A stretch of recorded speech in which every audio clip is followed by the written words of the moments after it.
Hey, Dustin Tibbetts here, financial advisor with Jazz Wealth Managers. Hope you're having a great day out there so far today. Got a question for you. How much in emergency funds should you actually have? This is something we come across a lot. And so what we do with our customers in terms of retirement is we're actually able to quantify the probability of them successfully living their entire life without running out of money. Well, the way we do that is we run a whole bunch of different scenarios and we sort of plot this sort of coned area. And right basically down the middle, the median response is your success rate or your potential success rate. Now, it's pretty simple these days with technology to do for retirement, but when it comes to your emergency savings, we all guess.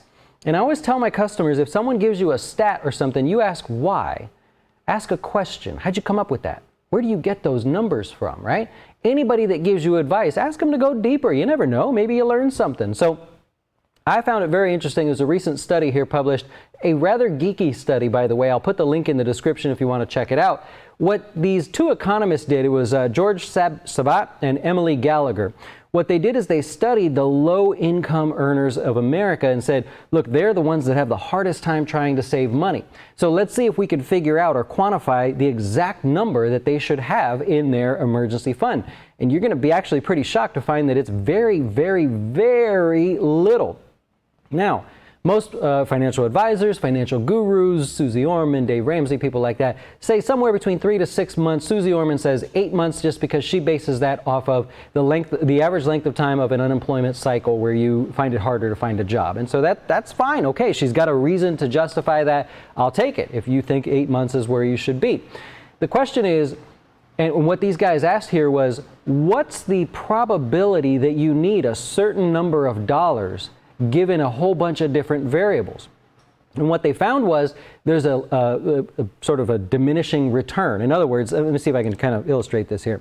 In other words, what they found was if we put over here the probability that you'll need the money, right?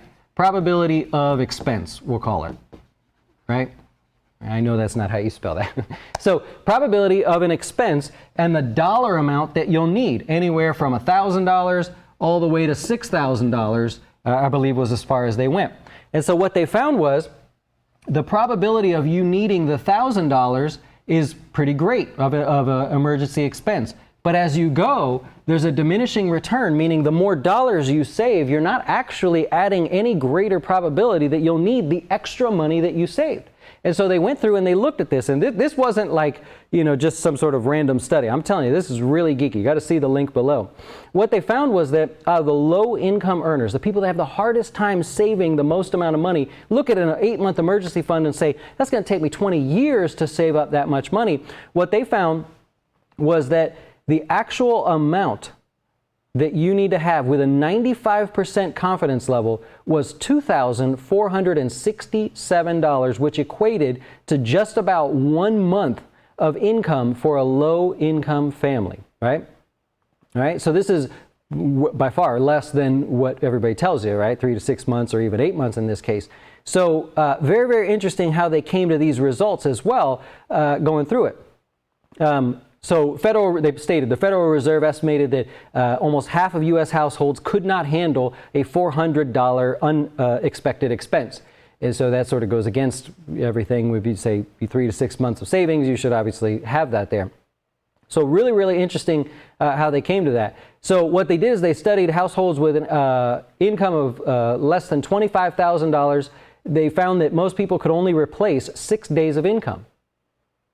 That's not very good. And so what they were trying to come to here was to say, okay, let's look at the odds of you needing that money versus actually having to spend the money. So they did a couple really good sort of things here. I'm going to see if I could can I just pop it up? Yeah, you guys can see the study here. Check it out. So they actually plotted after all this data. They went through all the different scenarios. So for example, here's repairs and maintenance expenses. What are the average, or not the average, what are the actual expenses as reported by the Consumer Expenditure Survey in dollar amounts, right? relative to how many times they happen. So you can see that obviously we all have smaller unexpected expenses happen quite frequently, but the greater the expense, the less likely it was going to happen to you. And so they said, okay, let's factor that in. What about out-of-pocket healthcare expenses? Well, typically the out-of-pocket healthcare expenses do add up, but they tend to be on the lower end of the spectrum. It's very rare that you have a $40,000 out-of-pocket healthcare expense, right? And so if you look at some of this, you got $2,782 is the most expensive out-of-pocket repair cost that you could have, and $3,100 was the most was where the most dense number of occurrences of having an out-of-pocket healthcare expense. So they went through and actually figured that out. At the end of the day, what they came up with was that people in a lower income sort of scenario there really are not having that great of an advantage by stressing to save a whole lot more when the odds are you're not going to need it. So imagine if we went real quick, just like I talked about with the retirement for a second. Let's go back over here to the chart real quick. So imagine if we were able to then take this is a great way to look at it. Imagine if we were able to treat your emergency savings just like we would your retirement savings. So for example, on our financial planning software, Nest Egg, what we do is we say, okay, after we put everything in, let's say you have a 76% chance of not outliving your money. The way it looks on the chart is you'll have the median line here, right, as you age. So this would be, let's say you're 40 years old now, and this would be when you die, 85, 87, whatever you want to do. And we run a whole bunch of different scenarios that say, if everything plays out sort of average and kind of as expected, you're here. But there's a probability that you do much better than expected. And there's also this cone where you could do much worse than expected. What this would be like the markets crash 20% 3 times between now and the time that you retire, and the growth after those crashes was just not enough to really regain your strength. What this part of the cone would be is if everything went perfectly swimmingly, right? Everything just went perfect. You had the best possible returns. You had very little in terms of market volatility and things like that. Now let's change it. Look at the same thing in terms of your emergency savings. Your emergency savings being of a certain number, maybe 6 months, you would be somewhere in here. There's obviously a chance that you could have an emergency savings that goes past the 6 months, but who could guess that? There's also the chance that you never have any kind of major emergency savings at all. So that's essentially what they're trying to do in this study, and I think they did really quite well. Again, it's a rather geeky study. There's a lot to read there. This is not bathroom reading. This is sit down, put your glasses on, focus for a minute. It's pretty intense what they came out to be here. But what I want to know is, what do you think? If you read this study, you take a look and see through this kind of thing here. Are they onto something here? Do we maybe struggle and stress too much to save too much when the probability of needing all that extra money is just not that great?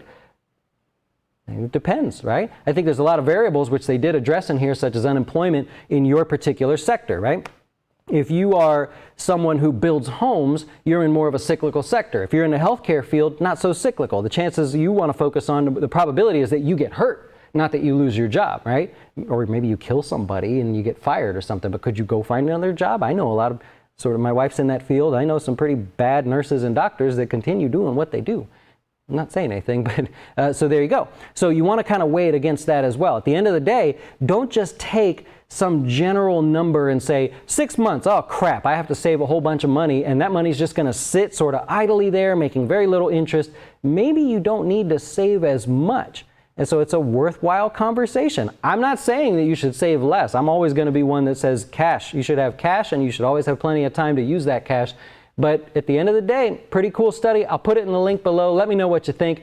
Please keep in mind that I can't respond to a lot of the comments that you leave because we are SEC registered financial advisors. We have to be very careful about what we respond to in any capacity. So if I don't address you, it's not that I'm ignoring you guys. It's just I'm trying not to get in trouble at the end of the day. Enjoy. Let me know what you think, and I hope to see you soon. Why should you choose Jazz Wealth as your retirement or long-term investing service? Our portfolios are managed by us, not some faceless mutual fund manager. Our private classes will teach you everything about investing and getting your dough straight. Best of all, our fiduciary standard means your best interest comes before ours.